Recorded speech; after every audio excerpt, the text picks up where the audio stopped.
केरावा जानू लगाएला ओ दादा केरावनिया लागो सोहावन केरावनिया लागो सोहावन बेपोती जनम लेते हो दादा मंदिरवा लागो सोहावन मंदिरवा लागो सोहावन केरावा जानू काटेला हो दादा केरावनिया लागो भेयावन केरावनिया लागो भेयावन पोती जानू बियाला हो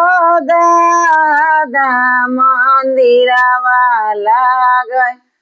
भेयावन मंदिरवा लागै भेयावन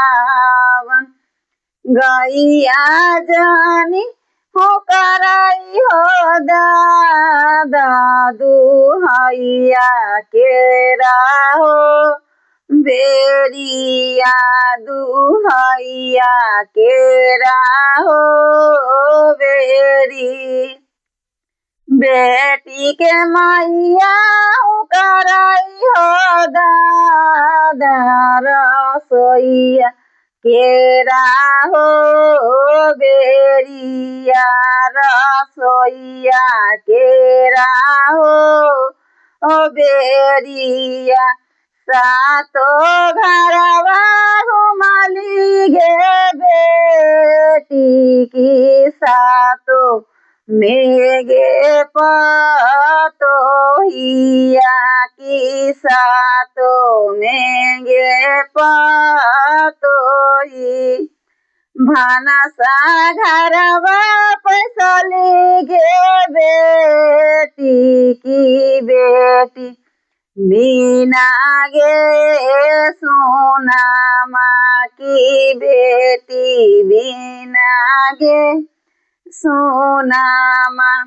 मैया तो हराऊ कराऊगे बेटी की धिया कैसे गे तेजाबो की धिया कैसे गे बिसरम। ये गीत आप लोग को कैसा लगा कमेंट में जरूर बताइएगा। बेटी विवाह गीत है।